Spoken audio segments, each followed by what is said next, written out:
All right, folks, what is going on? This is episode 768 of the First and Frame Rate Show. I am VF Baller. Over here, we talk about Georgia Southern and Atlanta Falcons football. And we're going to continue what we started yesterday with Coach, our new offensive coordinator, Ryan Aplin. We're going to continue to pick up from there and talk about what should we expect out of Ryan Aplin. Like, what should we expect out of our new offensive coordinator? To make a long story short, I don't think we're going to see much as far as the numbers, but I will tell you what I would like to see. And also I would like to tell you what I think we will see. So we're going to get into all that. So before I get into that, there's been some rumblings. Let's talk a little bit of Falcons real quick. There's been some rumblings about Justin Fields coming to the Falcons. I'm seeing it all over the social medias. Like, he's unfollowed the Bears. He's supposed to be following some Falcon players. I don't know. I mean, I can see it happening, but I rather not do that. You know, like I said, I'd rather get our quarterback in the draft. But I mean, we'll see. We'll see.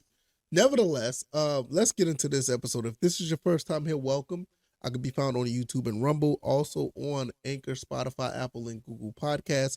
If you want to watch the show, you can watch it over there on Rumble, or you can watch it on Spotify. If you just want to listen to the show, it is on Apple. It is also on YouTube. I can be found on X at VF Baller. The website is firstandframerates.com. And if you want to check out any other of the other links, there's also on firstandframerates.com. And the CashApp and PayPal links are below if you want to support the show. Let's get right into this. I don't want to hold you guys up much longer. I think Ryan Aplin was going to bring more of creativity to the playbook. I'm not saying that Brian Ellis didn't do that, but I do feel like Ryan Aplin may have some tricks up his sleeve to make things a little more creative, give some more guys in space. And I think at the end of the day, just to be more proficient, you know, offense, because the offense that we have is winning football. A lot of people may not want to think about it because we lost. I still can't believe we lost our last 5 games, you know, but it is winning football. You just got to have the right quarterback in place. Now, what can Ryan Aplin do to get that guy here? I don't know. I think this is the first time we've seen that there's not a big push for a transfer to come in to be QB1 right away. You saw that with Kyle Van Treese. You also saw that with Davis Brin. Even the fact that, you know, Dexter, I can't remember his name already. I know it's Dexter Williams. I want to say it's Dexter. I could be wrong. But even though Dexter is coming in, we're still sitting in a situation where any of these guys can be a quarterback. J.C. French, Colton Fitzgerald. You got a handful of guys who really could be, you know, one of those guys. So with that being said, what is he going to do to get one of these guys ready to throw the football? Because that was pretty much was our Achilles heel last year. I mean, you look at the games individually, game by game, you see, like, there have been times where, you know, we've thrown, you know, 3 picks in a game, you know, 5 picks in one game. I mean, it was pretty rough, and we just couldn't overcome that. I mean, the games that we lost, it was like these games that we lost and we knew what the reason was. Now, when you look at the Marshall and Old Dominion game, for all intents and purposes, Davis Brin didn't necessarily turn over the ball to the point where it was on, you know, him, like, as far as throwing interceptions.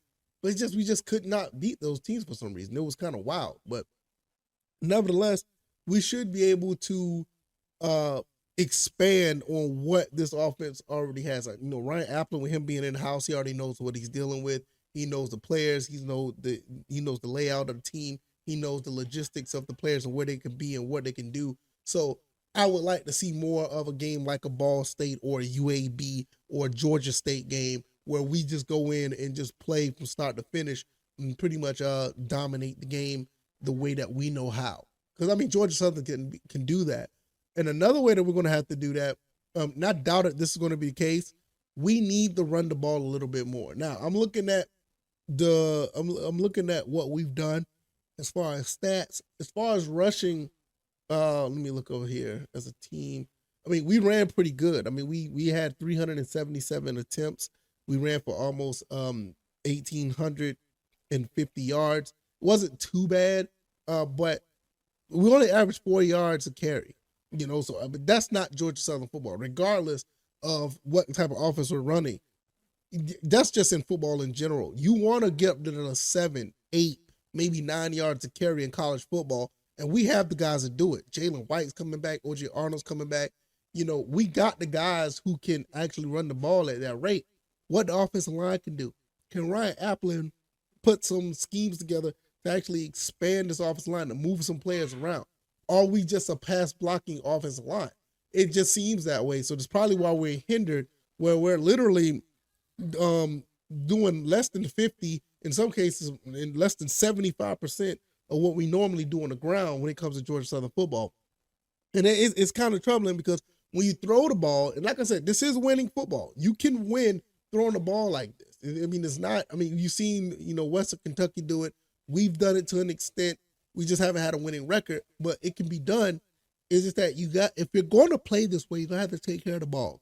You got to take care of the ball, because I think that's one of the biggest problems with us. It's just turnovers. You get these turnovers, down. Then we had 20 interceptions this past year. I mean, you can't. I mean, that's not winning football. I mean, you had 20 interceptions this past year. You can't turn the ball over that many times. I mean, Davis Brin had 24 touchdowns, 19 interceptions, and J.C. French went 1-1. But it's just you have to be in a situation where you just take care of the ball. You want to see this team get a little bit more creative, get some guys in space, not necessarily looking for a quick check down once you hike the ball. And that's another thing. I feel that even with, especially with Davis Brin, I noticed, like with Davis Brin, his passes were like, his best passes like his safe passes, if that makes sense. Like the safe ones, the short pass, maybe the intermediate. He wasn't, deep ball wasn't the best. Some of his intermediate stuff was in, but he was more of a short passing type of quarterback. Now, what I would like to see is, if you're going to spread out this defense, or if you're going to throw the ball deep, you're going to need to spread out defense. And I would like to spread out our defense. And I think we saw a lot of that with Kyle Van Treese. One thing I will say about Coach Clay Helton and Brian Ellis, it seemed like they tried to play to Davis Brin's strengths, because when with Kyle Van Treese, they let it rip. And all intents and purposes, Kyle Van Treese did okay. He did a lot better throwing a deep ball than Davis Brin did. And you just saw the difference in a lot of things that they were able to do. So I hopefully we'll get to that again, where we'll be able to expand the offense, where we could go deep and be a little bit more aggressive. With that being said, once you do that, then you could go back to the running game. And that's where you could get your 7, 8, 9 yards to carry, because you're going to spread out the defense. If you're going to have a quarterback that, if you're going to have an offense that's going to be a passing offense, to balance it out, you're going to have to run the ball. And to run the ball, you're going to have to spread the defense out. It worked very well against Nebraska.